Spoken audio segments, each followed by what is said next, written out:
Easy is not an option. It's hard living.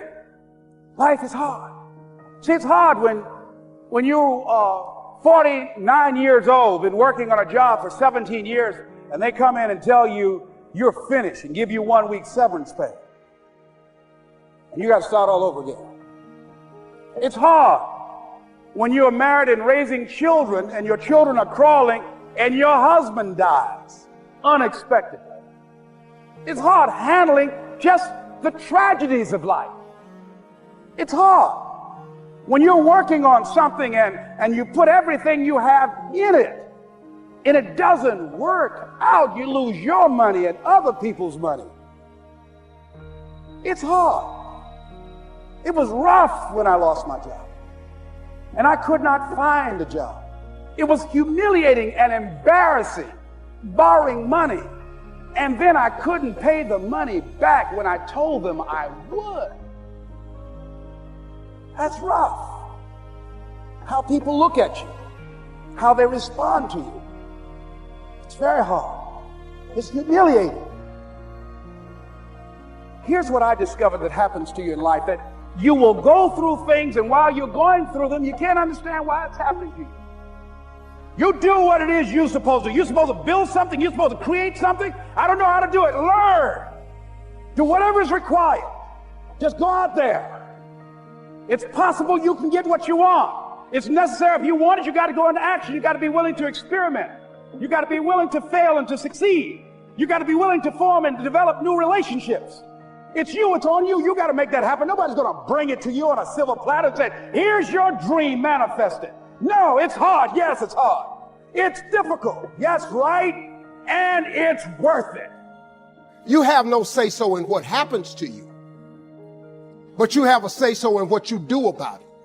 See, life is 10% what happens to you. It's 90% what you do about it. See, you get mad when haters come your way. You get mad because you get a setback.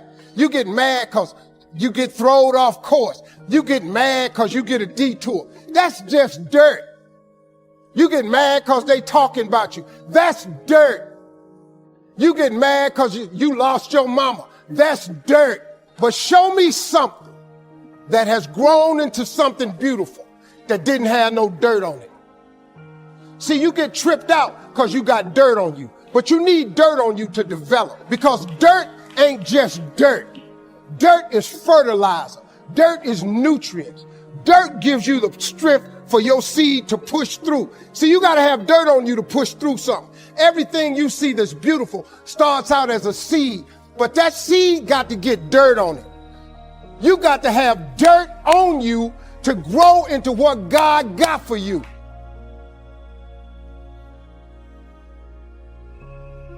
As you go through the challenges of life and you look at it and embrace whatever comes to you, don't run from it.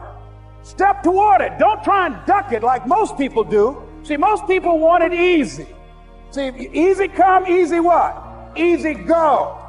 See, but when you go at what you're going to deal with and you deal with the difficulties of it, when you handle those hard things close at hand, making those hard decisions right now that you don't want to make, learning those things that you don't like to do, but you know that in order for you to get where you want to go, this is one of the hoops that you have to flip through. And I'm saying to you, whatever you got to do, do it, because if you don't, life is going to whoop you until you surrender. You must have faith. You've got to believe in yourself. You've got to believe in your abilities. You've got to believe in your service, your company, your ideas. Unquestionably, you got to have faith, and that faith gives you patience. That is not going to happen as quickly as you want it to happen. A lot of things are going to happen that will catch you off guard. And so therefore you've got to deal with and handle it as it comes. And not only that, but that faith and patience drives you into action. You got to keep moving and keep plugging away. When you're working at your dream, somebody said the harder the battle, the sweeter the victory. Oh, it's sweet to you.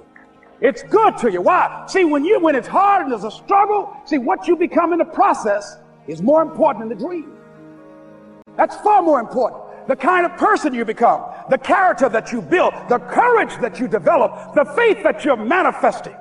Oh, it's something that you get up in the morning, you look yourself in the mirror, you're a different kind of person. You walk with a different kind of spirit.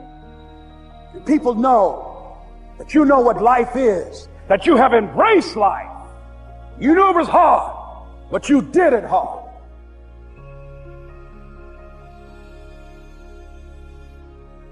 When you make the decision to do what you want to do with your life, just know this: because the family and the friends in your life do not share your vision, in most cases, they will be the first person to try and talk you out of what you want to do with your life. But know this: only those that can see the invisible can do the impossible. Because they don't see what you see doesn't mean that you're supposed to settle and not do the things that God has sent you in your mind and your spirit.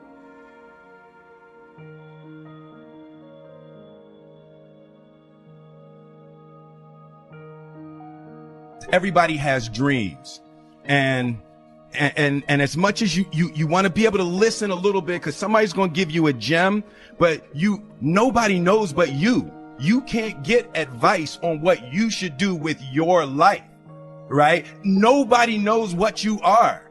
Like even sometimes you don't really even know what you are. You got to take your shot. And it's like, as much as you want people to agree and you want the people around you to be supporting your dreams and all, it's not going to be like that all the time. You got to do it alone, and people will help you. And when you get the ball rolling, people will jump on. But if you don't believe, nobody else is going to believe.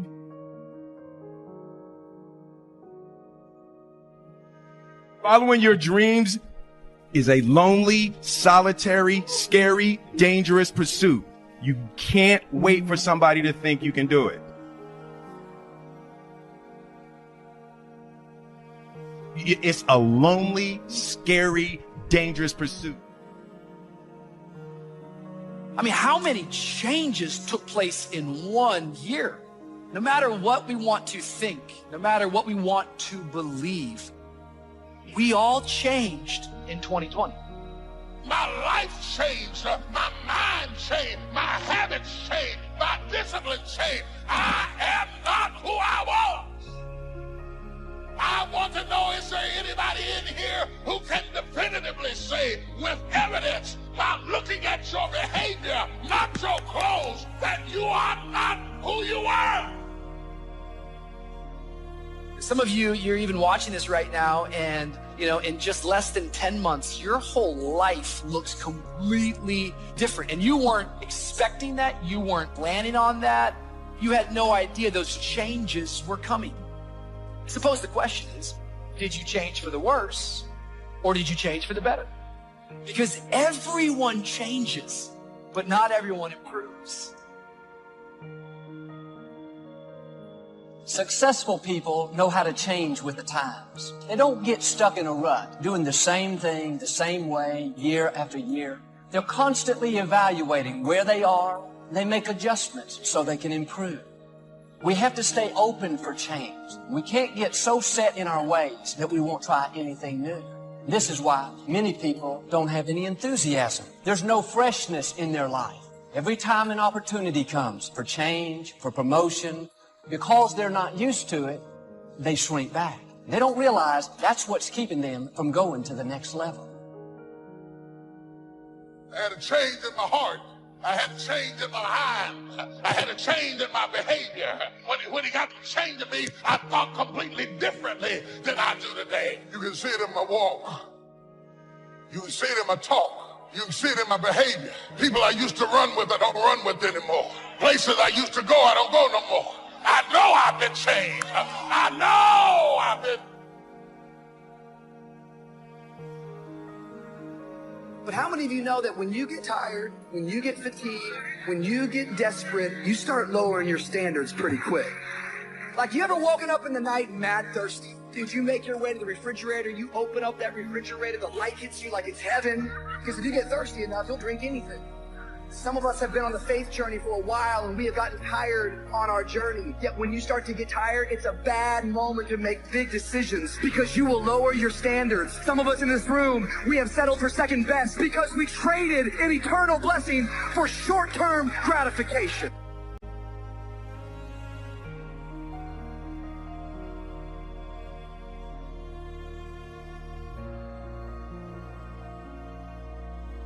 Napoleon said, number one, a leader needs unwavering courage. I don't know if I totally agree with the unwavering part of this or not, because sometimes our courage does waver a little. It bend but not break. You know, courage mounts up, and then sometimes we have the doubts that creep in, and we reach a little deeper to find that courage that overcomes our doubts and our fears. So I would probably debate a little bit with Napoleon on this unwavering courage, because sometimes courage does waver. But as long as it stays, as long as in the end there it is to serve you, the courage to do what you didn't think you could do, the courage to step into territory that might be a little unfamiliar, the courage to talk to somebody you don't know, the courage to attempt conducting a meeting, the courage to give your first testimonial, the courage to solve problems you couldn't solve before, that kind of courage. Courage to stand up when it's sort of dark in your corner, the courage to do it when it isn't going your way, seemingly. That kind of courage. Wavering a little at times, yes, because we all have doubts that attack us. We all have small fears that creep in. That is the nature of life. But that's what faith is all about. That's what courage is all about. To serve us when our doubts will not serve us well. Faith to overcome fear and courage to overcome our doubts. Second, Napoleon said, self-control. That, of course, is the very essence of life itself, is self-control. Because we all have this warfare going on. You know, it's going on in the world, the warfare between liberty and tyranny. In our own body, the warfare between health and illness, the struggle is on. Struggle between light and darkness, the struggle between good and evil. I call it opposites in conflict.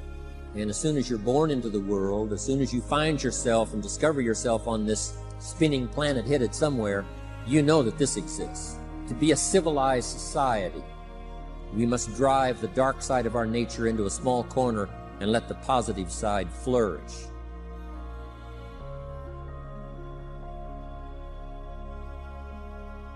In the coming days, don't be surprised if God brings new opportunities across your path. Some of you are going to be offered a position that you feel is over your head. Or maybe you single people, God's going to bring somebody new into your life. You'll be tempted at first to play it safe. Think about all the reasons why you can't do it. You've been hurt in the past. You can't get into that new relationship. You're not qualified for that new position. If you're going to experience God's best, you got to be willing to take a risk. You can't get stuck thinking that it can only happen one way.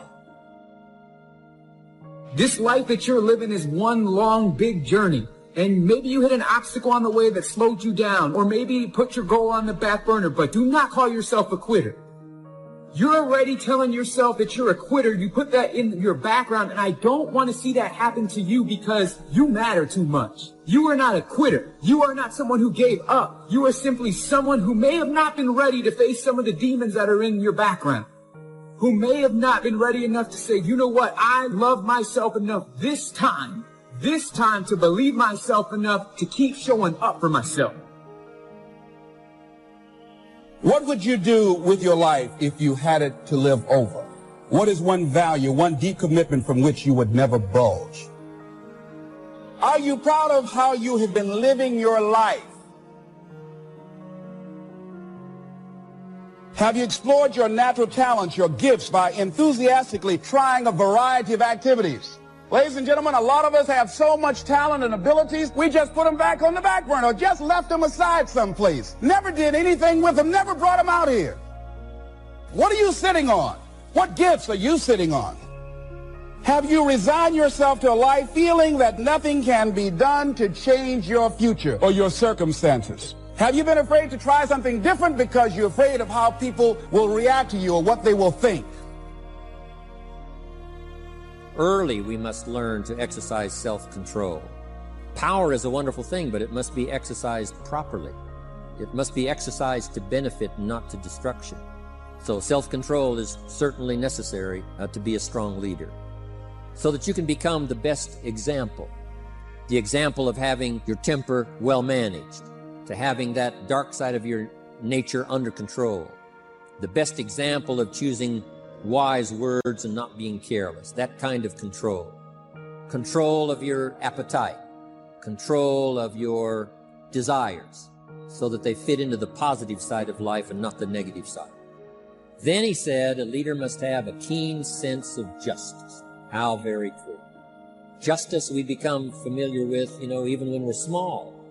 When certain things that happened or were done to us that something told us that wasn't right. Someone did us wrong. We have that sense of right and wrong, and it starts very early. Then we have to have that sense of utilizing what's right and what's wrong so that we develop this sense of justice, this sense of being fair, this sense of being on the positive side, on the right side. To minimize a person's mistakes, they need to have this sense of justice. We have to have justice when we're building an organization.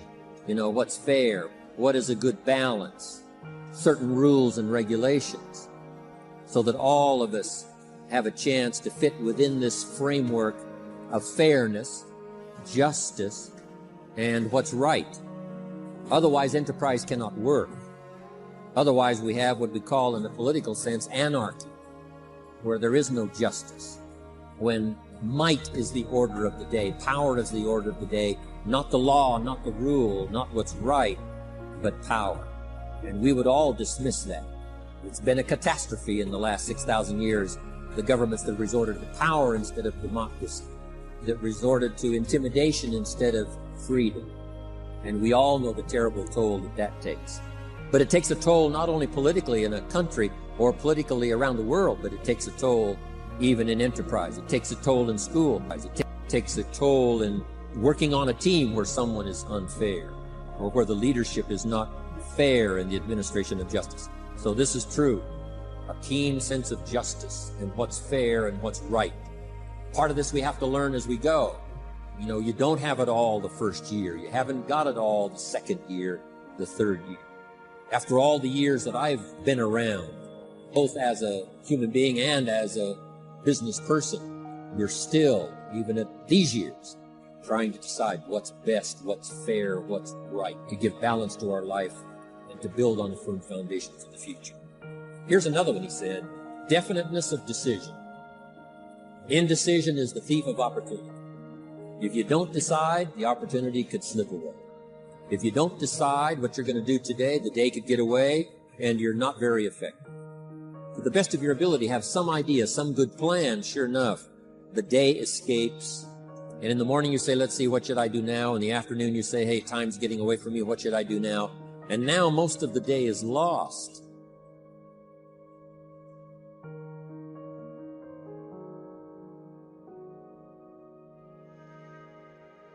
When I know I need to change something, what I do is I change it. I've had people that listen to the podcast and they've reached out to me over the past few years, and one of the main messages that they took and put into action was actually putting things into action. These are just normal people, but they're normal people that knew they needed to make a change. And they decided they were going to make a change, and then they made it. And that is what you can do too. If you have something to change, if you want to change something, change it. Change it now. Find something that you can look at your life that you say, hey, I know I've got a problem in this area, being late. I need to take care of that. Procrastinating. I need to deal with that. Creating an imbalance in my life where I'm spending more time looking at television or having social fun and not spending enough time working on me. See, most people spend more time working on their jobs than they spend working on themselves. And whatever we achieve in life, whatever we create, whatever we're able to manifest comes out of the human mind. so many times, guys, we get distracted by things that we either have no control of or matter nothing to our goals. I want to ask you guys tonight, just do a little favor. And I want you to write down things that you focused on today that held you back from being the person that you want to be. Did you worry about the behavior of someone else, something that you got no control over? Or did you stress about something that hasn't even happened yet? Did you give yourself negative vibes because you're worried about something that you have a fear over?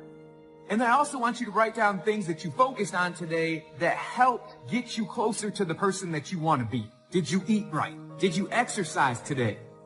What are things that you focused on today that you know are going to make you a better version of yourself so that you can show up stronger tomorrow than you did today?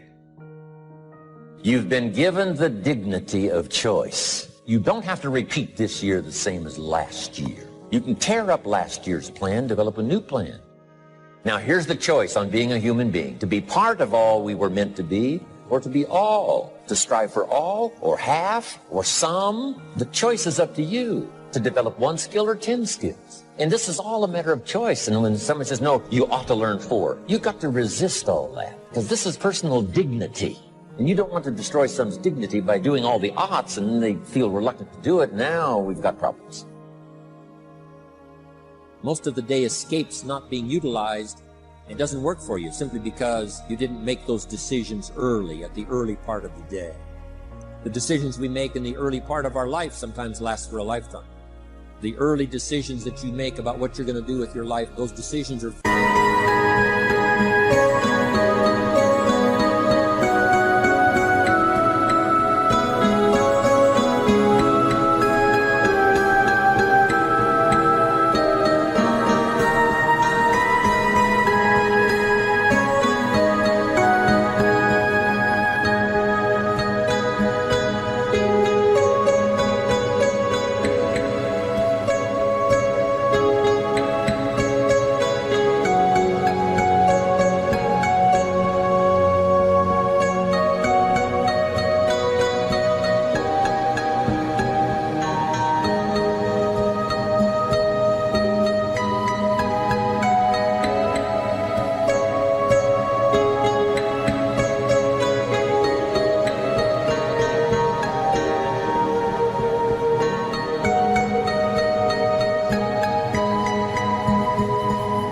vitally important.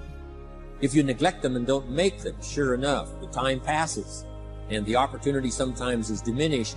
And sometimes you spend a lot of time now catching up simply because you didn't make those early decisions.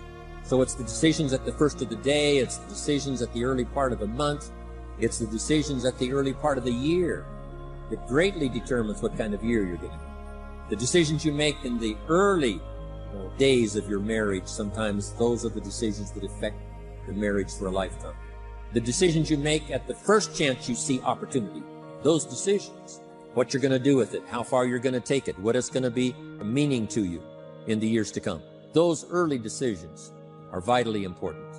Then we need decisions to correct poor decisions, to overcome our mistakes. It's possible, of course, for all of us to make unwise decisions. And at the end of 1 year, at the end of 1 week, 1 month, or at the end of a few years, we say, that decision cost me too much. Cost me a lot of time, cost me a lot of money, cost me maybe a good relationship, cost me a chance to be productive. But as long as you're alive, there's still a chance to use new decision power to correct the mistakes of decisions that were bad in the past. All of us have the opportunity to do that, but I think Napoleon was right here too. You got to be definite in making decisions so that the opportunity doesn't pass you by. Take advantage. Here's the next one. Napoleon Hill said, a good leader has definite plans. How important that is. So here's what you should do. The lack of plans have lost a month or two, or you've lost a week or two, or maybe you've lost a year and you were 10% effective instead of 100%. Now's the time to change all that and start making some plans. You got to have some plans for your family, right? You got to take your family along. Don't leave them out. One of the challenges all of us have in making our plans is how to balance everything, to make sure that we don't regret at the end of the year, I spent too much time on that. I spent too much money. And then if you have, say, how can I not do that again? Construct some better plans. so that you won't have any regrets at the end of a year to come, 5 years to come, 3 or 4, 5 years to come. But now for you, your plans to be financially secure. You got to have a good plan for your resources so that you find yourself secure regardless of what happens. One more on plans, and that is the plan for your personal development.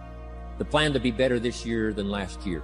The plan to take the classes, attend the workshops, do everything you possibly can to show personal progress, not just financial progress, not just the progress of having one more car or one more home, but the progress of personality, the progress of communication skills, the progress in how to deal with people, progress in using your influence so that it multiplies its power by 5, by 10 versus what it used to be. You need those kind of plans. A plan for personal growth, personal development. Next, Napoleon Hill had a good saying. It was something my father had and passed it on to me as a good philosophy. And here's what he said. A good leader has the habit of doing more than what he gets paid for. What an incredible philosophy this is. The habit of doing more than you get paid for. It's what we call the service that you put out like seeds in the ground that doesn't bring the harvest immediately, but the harvest is yet to come. It's called like putting out the capital in capitalism. Doing more than you get paid for means that you're getting ready for the next move up. Because if you do more than you get paid for, you've made an investment.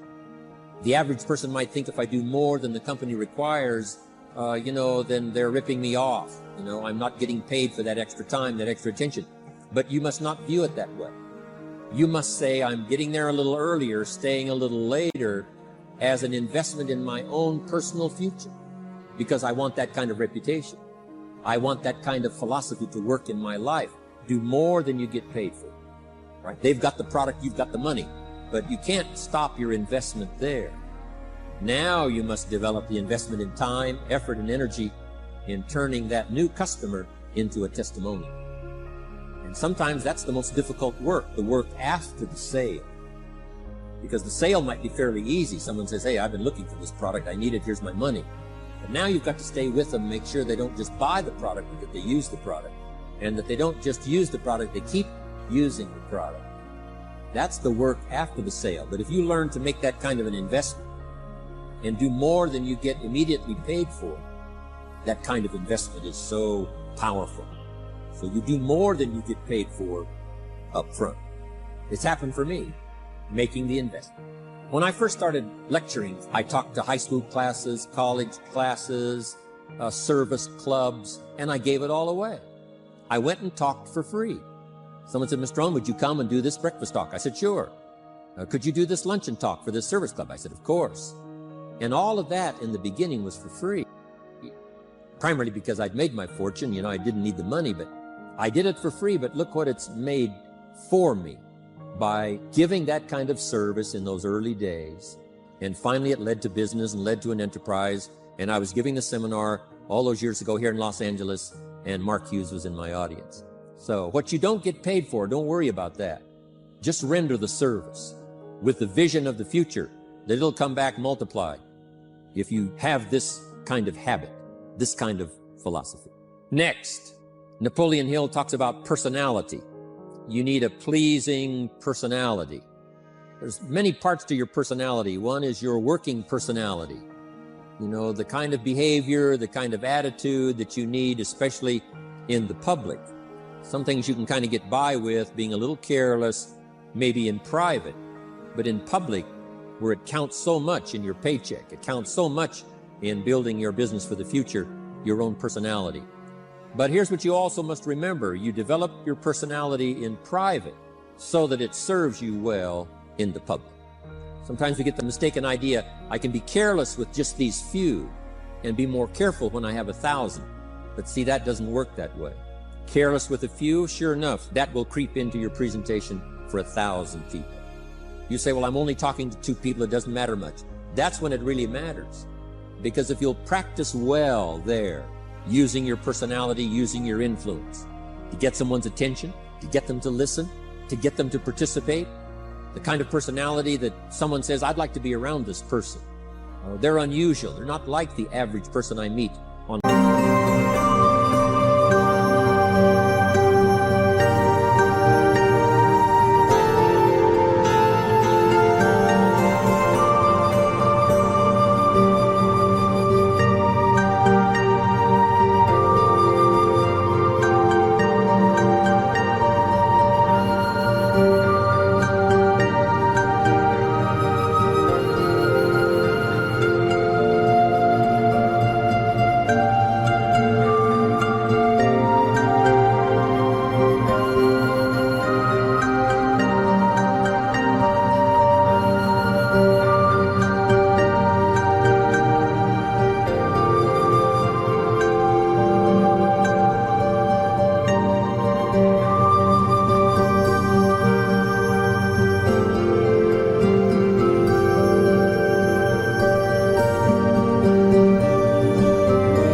everyday experience, that kind of personality. But you've got to practice it behind the scenes. You've got to practice it one-on-one. And if you're effective one-on-one, one-on-three, one-on-five, I promise you, that will get you ready to now perform with the kind of personality, the kind of charisma that wins people when you're in front of 500 people, 1,000 people, 5,000. So this is a good point, working on your personality. Here's the best gift you can give someone. And that's the gift of attention. Attention is so powerful. So, same thing you can learn to do. Utilize your personality, utilize your influence, give people the gift of attention.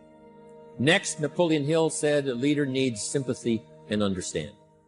We have to develop that early in our lives. All of our lives. We have to look at those that are less fortunate than we are. Those who need a helping hand, and especially now we learn to look at those who need an opportunity, those who need a change in their health, those who need a change in their life and in their lifestyle. It's this kind of sympathy and understanding that drove Mark Hughes to construct the company.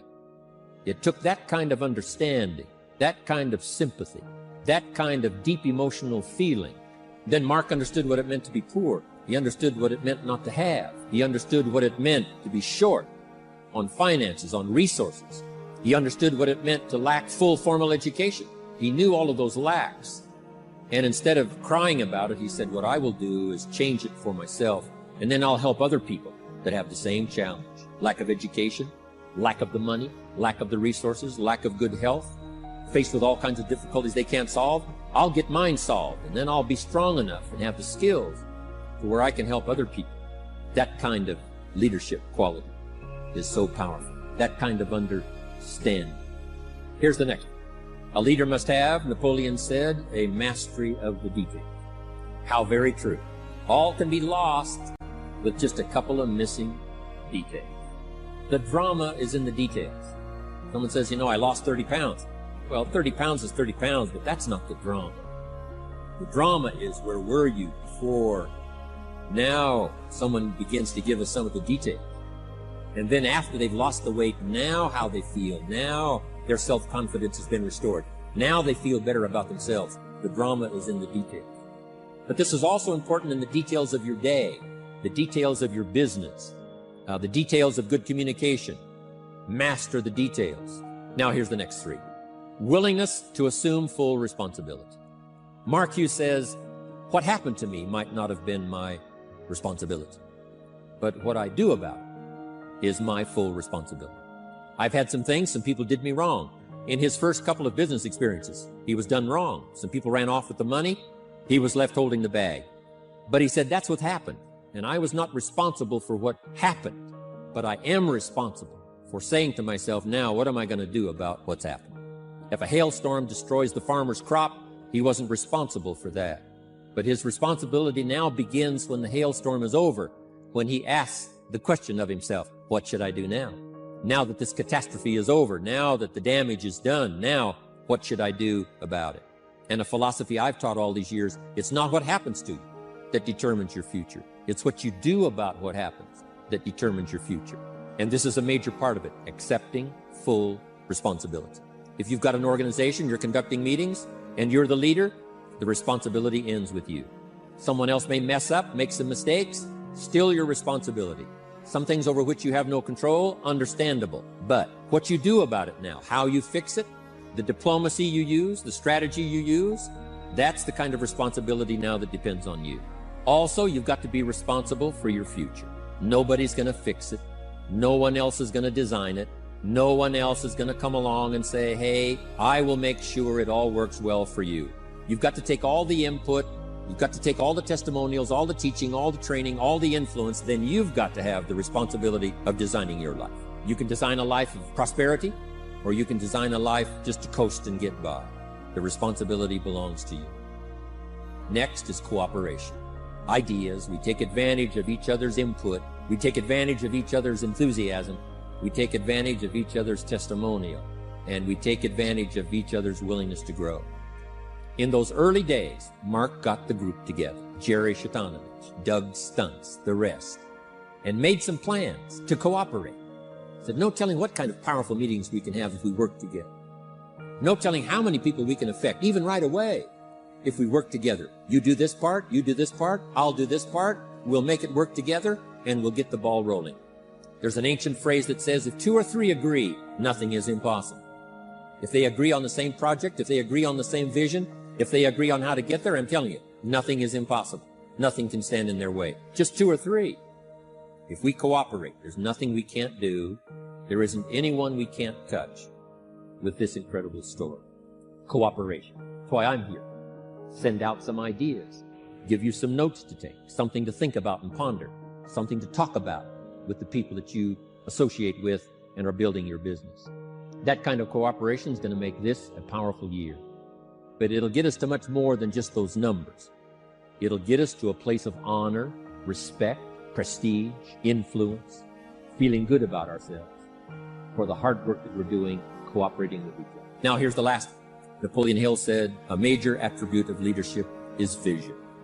Vision is in many parts. 1, a vision for your own course to follow. A vision for you, for yourself. A vision for your financial future. A vision for your health. A vision for your wealth. A vision for you to latch onto and make something out of. A vision for your family. Because vision must now lift others as well as ourselves.